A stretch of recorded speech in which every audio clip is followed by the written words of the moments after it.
BJP ರಾಜ್ಯ ಉಪಾಧ್ಯಕ್ಷರಾದಂತಹ N Mahesh ಅವರು ನನ್ನ ಜೊತೆ ಇದ್ದಾರೆ. ಅವ್ರನ್ನ ಮಾತಾಡಿಸ್ತಾ ಹೋಗ್ತೀನಿ. ಸರ್, ಈಗಾಗಲೇ ಏನು ನಿನ್ನೆ ಸರ್ಕಾರದ ವಿರುದ್ಧ ವಿದ್ಯಾರ್ಥಿಗಳು ಅಕ್ಷರಶಃ ಒಂದು ದೊಡ್ಡ ಪ್ರತಿಭಟನೆಯನ್ನು ಹಮ್ಮಿಕೊಂಡಿದ್ರು.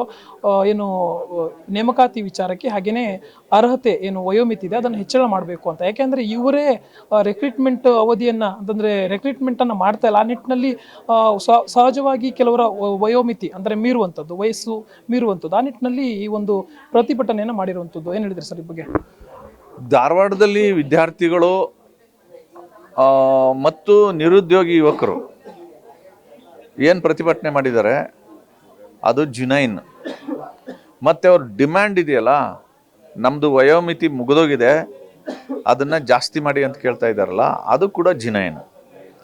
ಜಸ್ಟಿಸ್ ನಾಗಮೋಹನ್ ದಾಸ್ ಆಯೋಗ ಒಳ ಮೀಸಲಾತಿ ಕೊಟ್ಟ ಮೇಲೆ ಕಂಡೀಷನ್ ಹಾಕಿ ಕೊಟ್ಟಿದ್ದು, ವಯೋಮಿತಿ ಮೀರಿದಂತಹ ಮಕ್ಕಳಿಗೆ ಈ ಸತಿ ರಿಕ್ರೂಟ್ಮೆಂಟಲ್ಲಿ ಒನ್ ಟೈಮು ಅವ್ರಿಗೆ ರಿಲ್ಯಾಕ್ಸೇಷನ್ ಕೊಡಿ, ಏಜ್ ರಿಲ್ಯಾಕ್ಸೇಷನ್ ಕೊಡಿ ಅಂತ ಆದೇಶನೇ ವರದಿ ಕೊಟ್ಟಿದೆ. ಆ ವರದಿ ಮೇಲೆ ರಾಜ್ಯ ಸರ್ಕಾರ ಆದೇಶ ಮಾಡಿದೆ.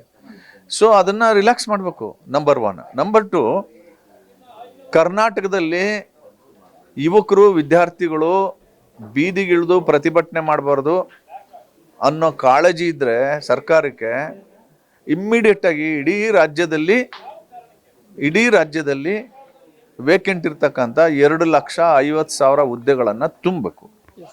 ಅದು ಪ್ರೈಮರಿ ಎಜುಕೇಷನ್ ಇರ್ಬೋದು, ಹೈಯರ್ ಎಜುಕೇಷನ್ ಇರ್ಬೋದು, ಹೆಲ್ತ್ ಡಿಪಾರ್ಟ್ಮೆಂಟ್ ಇರ್ಬೋದು, ಫಾರೆಸ್ಟ್, ಪೊಲೀಸು, ಎಲ್ಲ 26-28 ಇಲಾಖೆಗಳಲ್ಲಿ 2,50,000 ಉದ್ಯೋಗಗಳು ಖಾಲಿ ಇದೆ.